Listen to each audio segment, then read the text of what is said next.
All the time. 예, 이렇게 대면 예배로 함께 모여 하나님께 예배드린다는 것이 이렇게 좋은 줄 예전에 몰랐던 것 같아요. 깊어가는 가을 또 저희 영혼이 또 이 주의 은혜와 사랑 안에서 또 행복할 수 있기를 기도합니다. 오랜만에 그 말씀의 문을 시로 한번 열어보고 싶습니다. 그 박노해 시인의 행복은 비교를 모른다 라는 시입니다.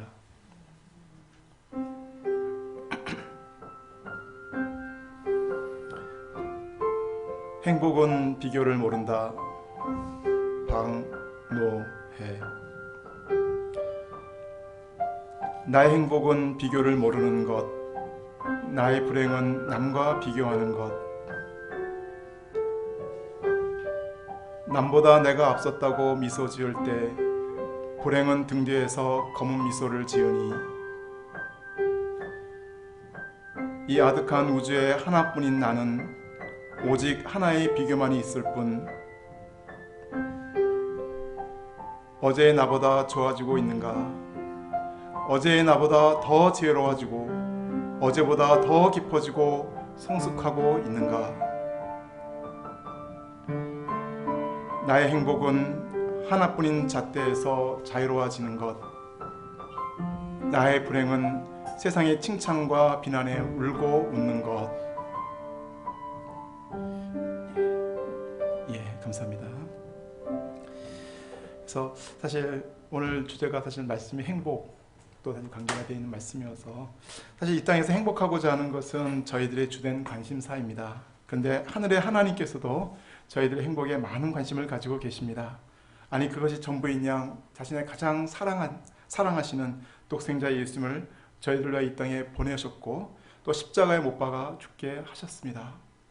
이 시간 포도원 품꾼의 비유를 통하여 인생들을 향하신 하나님의 마음이 무엇인지 또 이 하나님 앞에서 저희들은 어떤 자세를 갖고 하나님을 따라가야 하는지 배울 수 있기를 기도합니다. 오늘 요절 말씀의 제목은 먼저 된 자로서 나중 되리라입니다.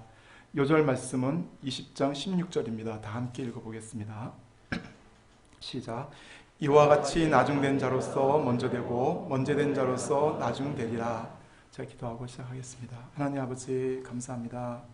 참 죄와 허물로 죽었던 저희들을 예수 그리스도의 보혈로 좀 구원하여 주시고 또 주님의 자녀 삼아 주셔서 감사합니다.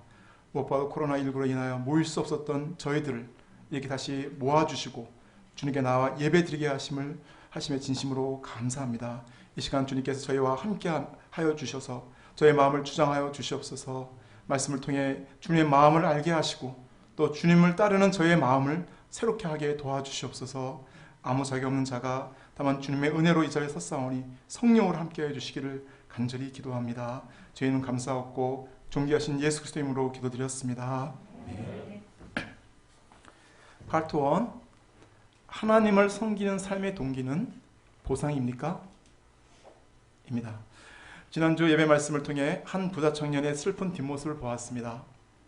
그는 영생을 얻고자 나왔지만 재물에 대한 탐심 때문에 예수님을 온전히 쫓지 못하고 왔던 길로 그냥 돌아갈 수밖에 없었습니다. 예수님이 이 상황을 정리하시며 부자는 천국에 들어가기가 어려우니라 말씀하시고 얼마나 어려운지 낙타가 바늘귀에 들어가는 것보다 더 어렵다고 하셨습니다.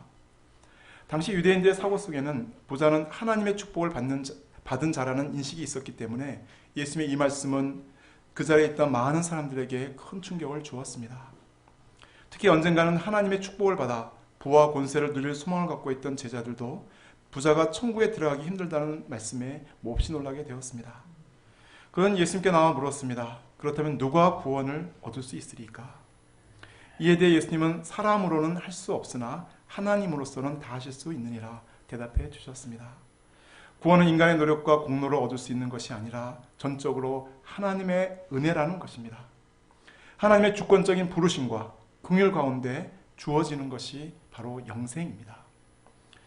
이때 언제 예수님에 대하여 끼어들 것인가 틈을 보고 있던 베드로가 한마디 하였습니다. 보소서 우리가 모든 것을 버리고 주를 따라 싸우는데 그런즉 우리가 무엇을 얻으리이까? 베드로를 포함한 제자들은 예수님을 따르기 위해 자신들의 모든 것을 다 팔았습니다. 배도 팔았고 직장도 버렸습니다. 심지어 아버지도 배와 함께 버려둔 채 예수님을 쫓았습니다. 배고프고 가난한 삶이지만 예수님을 따라다니며 천국 복음을 전하는 일에 온 힘을 다하였습니다. 이런 베드로의 마음에는 주와 복음을 위해 모든 것을 다 팔았으니 영광을 받을 수 있지 않겠냐는 보상심리가 깔려 있었습니다. 또한 자신들은 부자 청년과는 같지 않다는 자기 의도 숨어 있었습니다. 예수님도 이런 제자들의 헌신과 수고를 인정해 주셨습니다. 마태복음 19장 28절 29절 말씀을 다 함께 한번 읽어보겠습니다. 시작. 예수께서 이르시되 내가 진실로 너에게 이르노니 세상이 새롭게 되어 인자가 자기 영광의 보좌에 앉을 때 나를 따르는 너희도 12보좌에 앉아 이스라엘 12지파를 심판하리라. 또 내 이름을 위하여 집이나 형제나 자매나 부모나 자식이나 전토를 벌인 자마다 여러 배를 받고 또 영생을 상속하리라. 우선 예수님이 재림하실 때 제자들은 12보좌에 앉아 예수님과 함께 온 세상을 다스리는 영광을 받게 될 것을 말씀해 주셨습니다. 그리고 예수님과 복음을 위하여 집, 형제, 자매, 부모, 자식, 전토를 벌인 것에 대해서는 이 땅에서 여러 배를 받고 또한 영원한 생명을 상속받을 것을 약속하셨습니다. 이와 같이 예수님은 우리가 모든 것을 버리고 주를 따라 싸운데 그런즉 우리가 무엇을 얻으리까라는 베드로의 질문에 대해 하나님의 보상이 있다는 것을 확증해 주셨습니다. 이미 예수님은 마태복음 5장 11절 12절에서도 천국에서의 상급에 대해 분명하게 말씀해 주셨습니다. 나로 말미암아 너희를 욕하고 박해하고 거짓으로 너희를 거슬러 모든 악한 말을 할 때에는 너희에게 복이 있나니 기뻐하고 즐거워하라. 하늘에서 너희의 상이 큼이라. 너희 전에 있던 선자들도 이같이 박해하였느니라. 그렇다면 여기서 한 가지 좀 생각이 드는 것은 이런 보상을 바라고 우리가 하나님을 섬기는 것은 적절한 것입니까? 베드로처럼 모든 것을 버리고 주를 따라 싸운데 그런즉 우리가 무엇을 얻으리까 질문하는 것은 또 적절한 질문입니까? 예수님은 주와 복음을 위해 헌신한 제자들에게 주어질 축복을 말씀하시고 난 후 결론적으로 그 축복을 경계하시며 말씀하셨습니다. 19장 30절 말씀을 다 함께 한번 읽어보겠습니다. 시작. 그러나 먼저 된 자로서 나중되고 나중된 자로서 먼저 될 자가 많으니라. 그리고 20장에서 포도원 품꾼의 비유를 말씀하신 후 또 그 비유의 결론으로 이와 같이 나중된 자로서 먼저 되고 먼저 된 자로서 나중되리라 말씀하셨습니다. 이 두 말씀의 차이를 아시겠습니까? 마태복음 20장 16절과 19장 30절 말씀은 먼저 된 자와 나중된 자의 순서만 바뀌었을 뿐 동일한 말씀입니다. 특히 19장 30절 말씀에서 그러나로 시작하는 것을 보면 이 말씀이 우리의 신앙생활에 보상이 있다는 긍정적인 답변에 대한 주의사항으로 주어진 것임이 분명합니다. 그러면 하나님 안에서 먼저 된 자가 나중될 수 있고 또 나중된 자가 먼저 될 수 있다는 말씀의 의미는 무엇입니까? 신앙생활을 할 때 기대하는 보상에 대한 베드로의 질문으로 시작된 이 말씀의 의미를 예수님이 가르쳐 주신 포도원 품꾼의 비유를 통해 조금 더 깊이 생각해 보고자 합니다. Part 2. 포도원 품꾼의 비유. 보상이 아니라 은혜입니다. 사복음서 중에서 유일하게 마태복음에만 기록되어 있는 포도원 품꾼의 비유는 이렇게 시작하고 있습니다. 천국은 마치 품꾼을 얻어 포도원에 들여보내려고 이른 아침에 나간 집주인과 같으니. 천국은 마치 뭐뭐가 같으니로 시작하는 하나님 천국 비유들은 예수님이 이 땅에 오심으로 시작된 그리고 장차 예수님의 재림과 함께 완성될 하나님 나라의 특징과 역동성과 가치에 대해 예수님이 직접 가르쳐 주신 말씀입니다. 그런데 포도원 품꾼의 비유는 천국의 주인 되신 하나님이 어떤 분이신지 가르쳐 주고자 하십니다. 1절을 보십시오. 세상에서는 일꾼들을 뽑을 때 주인이 직접 찾아가지 않습니다. 이력서를 들고 찾아오거나 인력시장에 사람이 모이면 그 중에서 젊고 탄탄한 사람을 뽑습니다. 그런데 이 포도원 주인은 품꾼을 얻고자 이른 아침, 즉 새벽 6시에 장터로 나갔습니다. 그리고 그들로 하여금 포도원에 들어와 일을 하라고 권유합니다. 하루 품삯으로 한 데나리온을 주겠다고 약속합니다. 보통 일하는 것을 보고 품삯을 주거나 또는 일만 시키고 품삯은 몇 달 후에 주는 악도 고용주도 있었지만 이 주인은 일도 시작하기 전에 품삯을 약속했습니다. 3절을 보십시오. 주인 또 제3시에 나갔습니다. 3시는 오전 9시입니다. 그런데 장터에 사람들이 또 모여 있었습니다. 주인은 이들에게 너희도 포도원으로 들어가라. 내가 너에게 상당하게 주리라 말하였습니다. 그런데 주인은 거기에 만족하지 않고 낮 12시에도 오후 3시에도 또 나갔습니다. 이미 반나절 지난 시간에 주인은 또 장터에 모여있던 사람들을 똑같은 방식으로 포도원으로 불렀습니다. 아, 오늘 허탕이구나 하고 낙심하고 집으로 돌아가려고 했던 사람들에게 큰 은혜가 임하였습니다. 오, 주인님, 이런 늦은 시간에 저희를 불러주셔서 정말 감사합니다. 열심히 일하겠습니다. 그들은 서둘러 포도원에 들어가서 삽질도 하고 가위질도 하며 열심히 일하였습니다. 행복해하는 품꾼들을 바라보는 주인의 눈가에 눈웃음이 지어졌습니다. 그런데 주인은 갑자기 시계를 보더니 아직 1시간이 남았네 하며 어디론가 바삐 사라졌습니다. 품꾼들은 주인이 자신들의 간식을 사러 홈플러스에 간 줄 알았습니다. 그런데 주인은 이번에도 사람들이 모여있는 장터에 나갔습니다. 현재 시간 제11시 오후 5시였습니다. 주인은 그곳에 있던 사람들에게 물었습니다. 너희는 어찌하여 종일토록 놀고 여기 서 있느냐? 그러자 품꾼들이 대답합니다. 우리를 품꾼으로 쓰는 이가 없음이니이다. 코로나 때문에 있던 사람들도 다 잘리는데 저희 같은 사람들을 누가 써주겠어요? 그들의 목소리는 떨렸습니다. 그런데도 그들은 집에 돌아갈 수 없었습니다. 집에서 자기만 바라보고 있을 여우 같은 아내와 토끼 같은 자식들을 생각하면 발걸음이 떨어지질 않았던 것입니다. 놀고 싶지 않지만 놀 수밖에 없을 때 그 비참함은 이루 말할 수 없습니다. 주인은 이런 그들의 마음을 읽고 마음이 짠해왔습니다. 주인은 말합니다. 너희도 포도원으로 들어가라. 그들은 자신들의 귀를 의심하였습니다. 휘둥그레진 눈을 하고 아니 1시간밖에 남지 않았는데요 라고 반문하는 그들에게 괜찮아 빨리 들어와. 주인은 대답하였습니다. 완전 공칠 줄 알았던 그들은 너무 기뻐 연신 주인에게 감사합니다. 정말 감사합니다. 연발하며 포도원으로 뛰어들어갔습니다. 비록 12분의 1 데나리온을 수당으로 받더라도 한 손에는 5개들이 짜파게티와 한 봉투와 다른 한 손에는 5개들이 농심 너구리 한 봉투를 들고 갈 수 있게 된 것이 너무나 기뻤습니다. 이들을 바라보는 주인의 얼굴에도 미소가 가득하였습니다. 그 미소는 올해 포도농사가 대박이 나서 떼돈을 벌게 되었기 때문이 아니었습니다. 많은 일꾼들이 일을 하게 되어 그들이 품삯을 받게 된 것 때문에 기쁜 것이었습니다. 이 비유에서 집주인은 하나님을, 품꾼은 복음의 일꾼을, 포도원은 하나님께서 복음 역사를 이루어 가시는 사명의 땅, 넓게는 세상을 말합니다. 하나님께서는 포도원 주인이 품꾼을 부르신 것처럼 하나님의 역사를 위하여 찾아오셔서 하나님의 일꾼들을 부르셨습니다. 구약시대 노아, 아브라함, 모세, 다윗, 엘리야, 다니엘 등을 부르셨고 예수님도 공생애를 시작하시며 베드로, 요한, 야고보를 포함한 12제자를 천국복음의 일꾼으로 부르셨습니다. 만약 이들을 하나님의 일꾼으로 부르지 않으셨다면 노아는 물고기 밥이 되었을 것입니다. 아브라함도 우상을 숭배하며 쓸쓸히 늙어갔을 것입니다. 베드로는 여전히 물고기에 울고 웃으며 허무한 삶을 살았을 것입니다. 마태는 일생 사람들의 비난과 정죄감 속에 비참한 최후를 맞이하였을 것입니다. 그러나 하나님께서는 일방적으로 그들을 찾아와 하나님의 포도원에서 일할 수 있는 기회를 주셨습니다.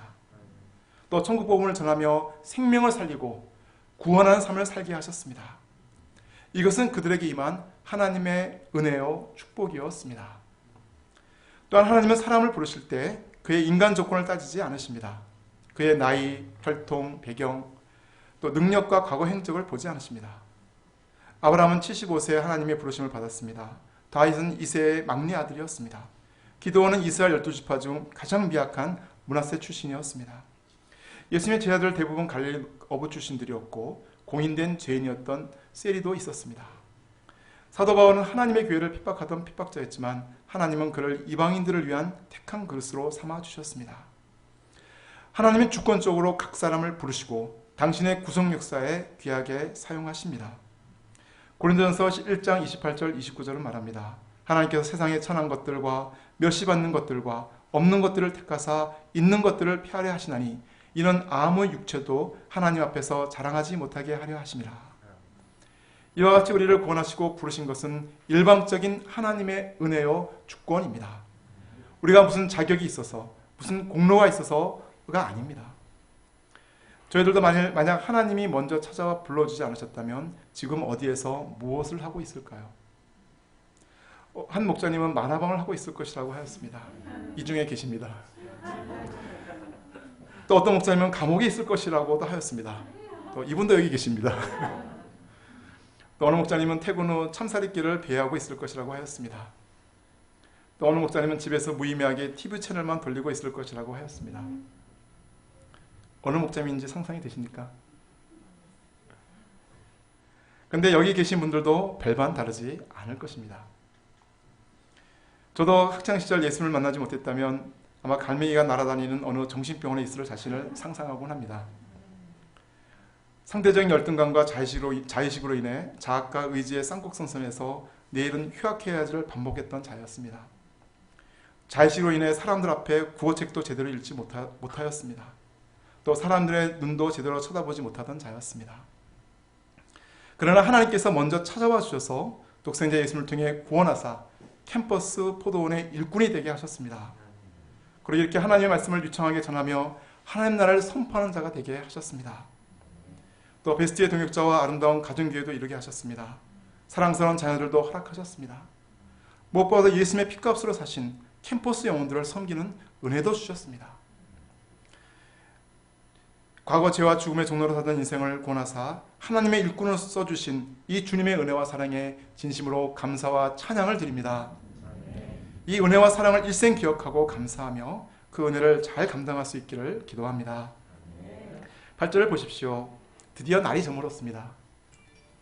일하는 사람의 가장 행복한 시간이 언제인지 아십니까? 밥 먹을 시간과 품삯을 받을 시간입니다. 우리 직장인들도 점심시간 또 월급날을 기다리고 있지 않습니까? 주인은 청지기 중에서 나중 온 자부터 시작하여 먼저 온 자까지 삭슬 주라고 명령합니다. 그래서 오후 5시에 와서 1시간만 일한 일꾼이 제일 먼저 나와 한 데나리온을 받았습니다. 그들은 깜짝 놀랐습니다. 주인이 잘못 계산한 것이 아닌가 쭈삣쭈삣하며 가지도 못하고 서 있으니 청지기가 주인의 뜻이라고 하면서 가라고 합니다. 그들은 주인의 호의에 크게 감사하며 행복해하였습니다. 저녁에 짜파구리 파티가 아니라 한우 채끝살을 넣은 한우 짜파구리를 만들어 먹게 되었습니다. 이를 지켜보던 먼저 품꾼들은 자기들은 더 받으리라 기대하였습니다. 그러나 기대와 달리 그들은 모두 주인으로부터 한 데나리온씩을 받았습니다. 그래서 주인에 대한 원망과 불평이 이곳저곳에서 터지기 시작하였습니다. 혹시 이 종들의 이런 불만과 원망이 공감이 되신 분 계세요? 우리 석채 목사님 또 없으세요? 특히 오전 6시부터 일을 했던 사람들이 강하게 반발하였습니다. 12절을 다 함께 한번 읽어보겠습니다. 시작. 나중 온 이 사람들은 1시간밖에 일하지 아니하였거늘 그들을 종일 수고하며 더위를 견딘 우리와 함께하였나이다. 그들은 마치 주인이 불공정의 대표적인 악독 고용주인 것처럼 생각하였습니다. 평화롭고 은혜롭던 포도원 사업장이 노사 분규의 진원지가 되었습니다. 일부 품꾼은 붉은 띠를 두르고 시위를 벌일 준비를 하고 있었습니다. 어떤 품꾼은 스마트폰을 열어 공정거래위원회 국민신문고에 임금 부당 지급으로 민원을 올리고 있었습니다. 그런데 사실 그들은 처음 포도원에 들어올 때에는 주인의 배려와 은혜로 포도원에 들어와 일하게 된 것에 정말 깊이 감사하였습니다. 일이 많고 힘들어도 행복하였습니다. 근데 품삯 때문에 그 감사가 싹 사라져 버렸습니다. 자기들에게 적게 주어서가 아니라 자기들보다 덜 일한 사람들이 자신들과 똑같이 받았기 때문이었습니다. 종일 수고하며 더위를 견딘 그들의 마음에는 1시간 일한 사람보다 더 많이 일했다는 자기의와 교만이 있었습니다. 그런데 그들과 동일 임금을 받자 그들과 비교하며 피해의식, 손해의식 때문에 속이 시끄러웠습니다. 자신들을 늦게 온 자들과 동일하게 취급하는 주인에 대해 불평과 원망이 가득하였습니다. 근데 이렇게 남과 비교를 하면 정말 감사가 불평으로, 또 행복이 불행으로, 또 신뢰가 불신으로 자리바꿈을 하게 됩니다. 근데 또 결국 비교는 자신을 찌르고 상대를 찌르는 또 비수가 되기도 합니다. 주인은 이런 그들에게 무엇이라고 말씀하십니까? 한번 13절에서 15절 말씀을 다 함께 읽어보겠습니다. 시작. 주인이 그 중에 한 사람에게 대답하여 이르되 친구여, 내가 네게 잘못한 것이 없노라. 내가 나와 한 데나리온의 약속을 하지 아니하였느냐? 내 것이나 가지고 가라. 나중 온 이 사람에게 너와 같이 주는 것이 내 뜻이니라. 내 것을 가지고 내 뜻대로 할 것이 아니냐? 내가 선함으로 내가 악하게 보느냐? 주인은 원망하는 품꾼들을 친구여 라고 부르며 부드럽게 책망합니다. 사실 주인이 일찍 온 품꾼들에게 잘못한 것은 하나도 없습니다. 잘못한 것이 없다는 것은 그들에게 엄폐한 것이 없다는 것입니다. 사실 주인은 품꾼들에게 페어할 뿐 아니라 제너러스, 즉 선하게 행하였습니다. 일찍 온 사람들에게는 계약한 대로 주었고 그 후에 온 자들에게는 더 주었기 때문입니다. 주인은 자기 돈을 자기가 원하는 대로 사용했을 뿐이었습니다. 이런 주인의 선함을 먼저 온 품꾼들이 악하게 본 것이 문제였습니다. 하나님은 언제나 우리의 약속을 반드시 지키십니다. 그런데 문제는 바로 우리의 그 비교의식과 피해의식과 욕심이 문제인 것입니다. 근데 지금 여러분들이 느끼고 계시는 것처럼 사실 이 비유는 조금은 부담스럽습니다. 실제로 이 포도원 품꾼의 비유는 예수님이 말씀하신 비유 중 우리의 이성적인 사고로는 참 받아들이기 쉽지 않은 비유 중 하나입니다. 왜냐하면 먼저 온 품꾼의 원망과 주인의 대답 사이에는 그것이 보상이냐 은혜이냐 하는 두 주제가 충돌하기 때문입니다. 품꾼은 자신의 품삯을 보상이라고 생각했기 때문에 공정함이라는 기준을 제시하였습니다. 즉 1시간만 일한 사람과 종일 12시간 수고하고 더위를 견딘 자신에게 똑같이 한 데나리온을 주는 것은 공정하지 않다는 주장인 것입니다. 우리가 살고 있는 이 세상은 공정의 가치를 그 어떤 것보다도 가장 중요하게 생각합니다. 그래서 요즘 많은 문제들이 일어나고 있지만 또 사실 그런 공정의 문제가 참 많은 것 같습니다. 그런데 주인은 모두에게 똑같이 각각 한 데나리온씩을 지급하였습니다. 바로 여기에 은혜가 있습니다. 당시 하루 일해서 하루 먹고 사는 품꾼들의 품삯은 한 데나리온이었고 이것은 한 가족이 하루 먹고 사는데 꼭 필요한 비용이었습니다.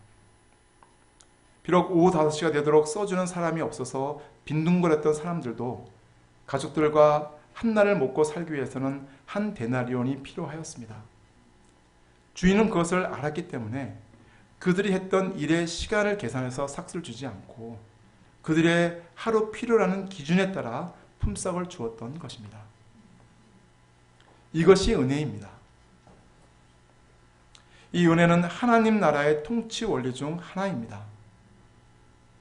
또한 공정, 즉 공의와 정의의 원칙도 하나님 나라의 통치 원리 중 하나입니다. 그러나 공의와 정의는 항상 하나님의 은혜와 긍휼과 함께합니다. 하나님의 은혜와 긍휼이 없이는 정의와 공의가 세워질 수 없습니다. 시편 기자는 이렇게 증거하고 있습니다. 여호와께서 공의로운 일을 행하시며 억압당하는 모든 자를 위하여 심판하시는도다. 그의 행위를 모세에게 그의 행사를 이스라엘 자손에게 알리셨도다. 여호와는 긍휼이 많으시고 은혜로우시며 노하기를 더디하시고 인자하심이 풍부하시도다. 사실 예수님의 십자가에 나타난 것이 바로 이 하나님의 공의와 또 우리들을 향한 하나님의 은혜, 곧 사랑입니다. 그레이스 커뮤니티 교회 평신도 사역자인 마이클 야코넬리의 영성이라는 책에는 은혜보다 교회 안의 사람들을 더 화나게 하는 것도 없다 라고 썼습니다. 이해가 되십니까? 은혜보다 교회 안의 사람들을 더 화나게 하는 것도 없다. 이 말은 포도원 품꾼의 비유를 설명하는 적절한 말이라고 생각이 듭니다. 비유 속에 품꾼들을 화나게 한 것 역시 은혜였기 때문입니다. 여기 혹시 은혜 있어요? 자꾸 은혜가 나와서. 사실 세상에서는 공정의 기준이 통용되기 때문에 이런 은혜 때문에 화를 낼 일이 거의 없습니다. 그러나 교회는 은혜의 원리가 적용되는 세상에서 유일한 사회이기 때문에 교회 내에서 공정의 기준으로 사는 사람들은 은혜를 보면 화가 납니다. 그죠? 은혜에게 화를 내지 마십시오.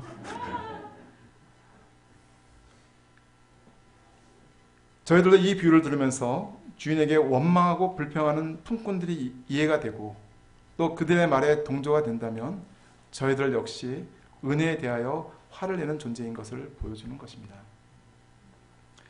요나서 4장에 보면 요나가 자신이 전한 심판의 메시지를 듣고 회개한 니느웨 사람들에 대해 재앙을 내리지 않는 하나님께 성내는 장면이 나옵니다.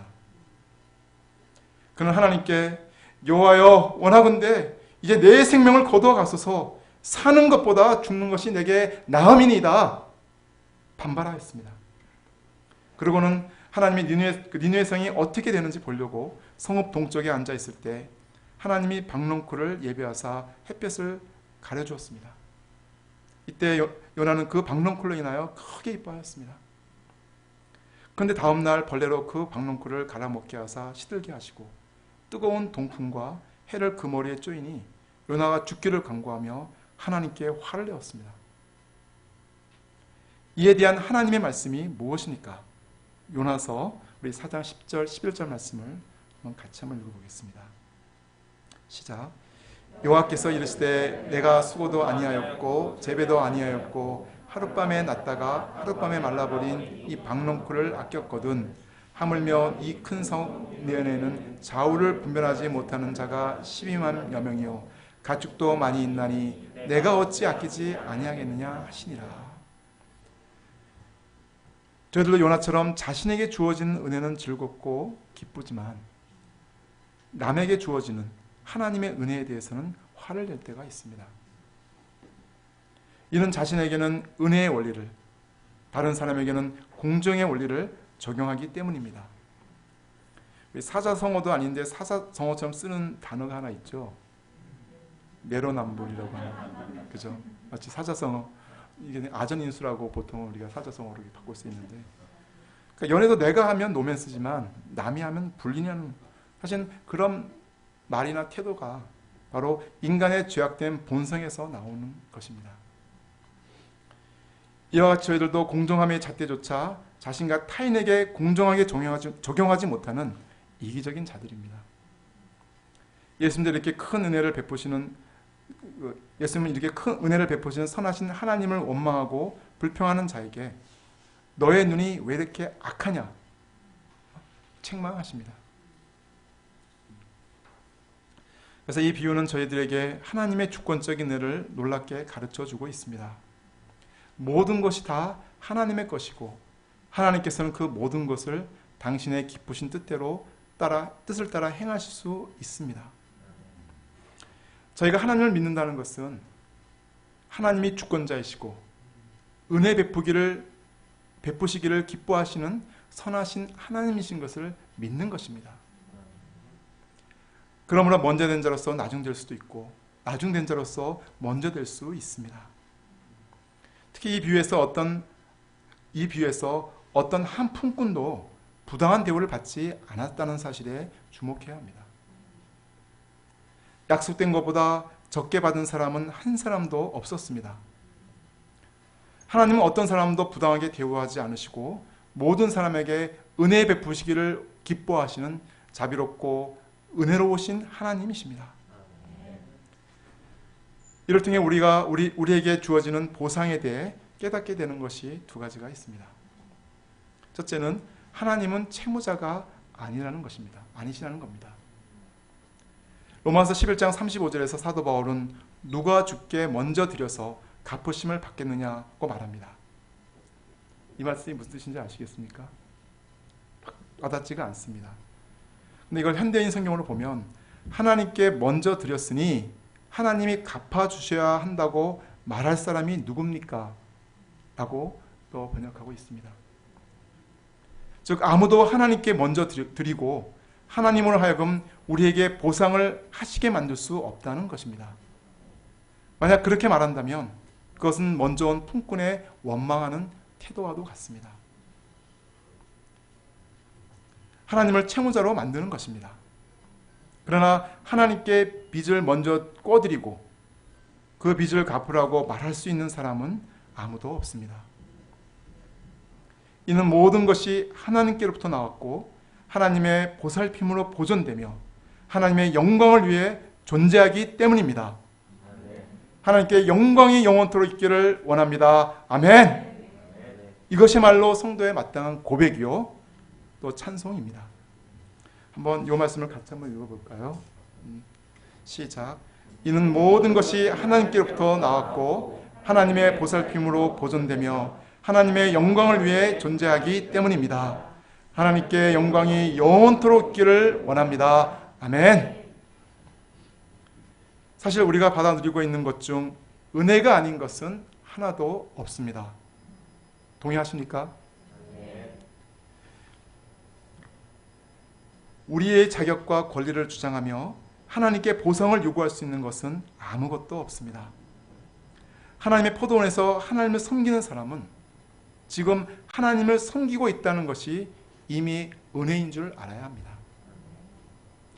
내가 이렇게 섬겼으니, 내가 주를 위해 이렇게 고생했으니 이런 보상은 받겠지 하는 것은 합당한 생각은 아닙니다. 우리에게 주어지는 보상이 그렇다고 없는 것은 아닙니다.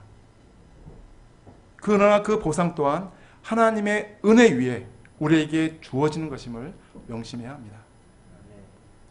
둘째는 보상이 아닌 은혜가 섬김의 동기가 되어야 합니다. 은혜가 아닌 보상이 섬김의 동기가 될 때 어떤 문제가 생기게 됩니까?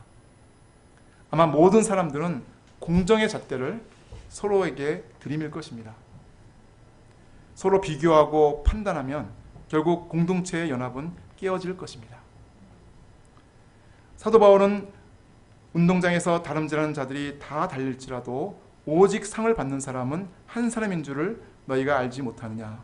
너희도 상을 받도록 이와 같이 다름질하라 말하였습니다. 이 말씀은 또 오늘 말씀과도 충돌되는 것 같지 않습니까? 여기 달리면 1등은 한 사람밖에 없잖아요. 그죠? 달리기를 하면. 근데 이 말씀은 서로 경쟁하라는 말씀은 아닙니다. 성경에서 이와 같은 말씀들은 모두 은혜라는 대전제 위에 주어지는 말씀들입니다.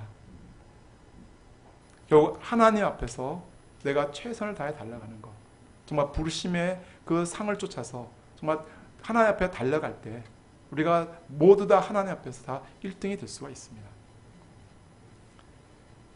처음 말씀을 시작하며 박노해 시인의 행복은 비교를 모른다라는 시를 소개해 드렸습니다. 시인은 그 시의 마지막 연에서 나의 행복은 하나뿐인 잣대에서 자유로워지는 것이라고 고백합니다. 저는 그 하나뿐인 잣대가 바로 은혜의 잣대라는 생각을 하게 됩니다.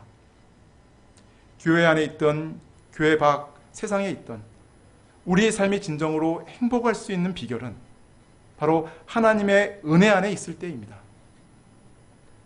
이 은혜 안에서 우리가 자유로워질 수 있고 이 은혜 안에서 우리가 강해질 수 있습니다.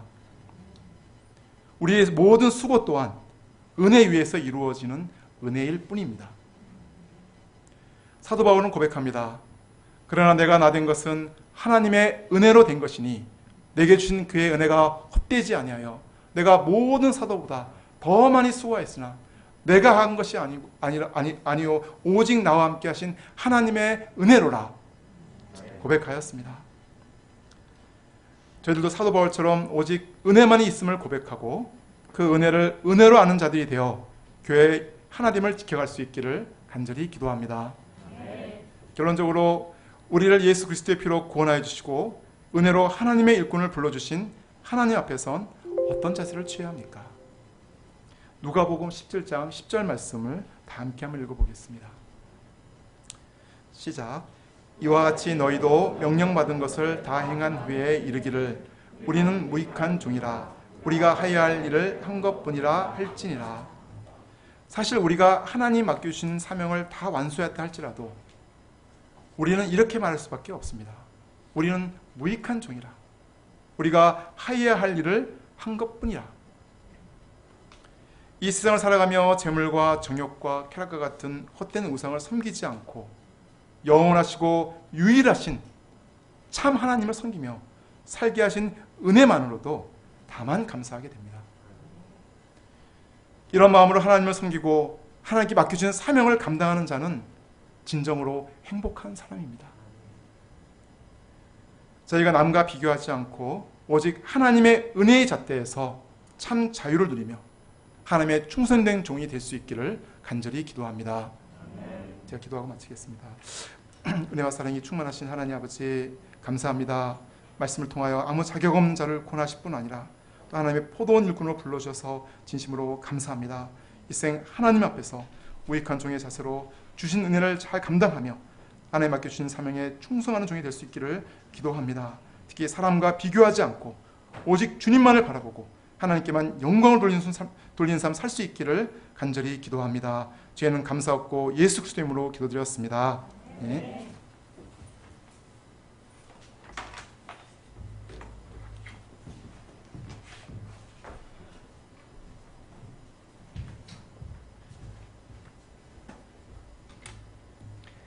다 함께 찬송가 298장을 부르시겠습니다.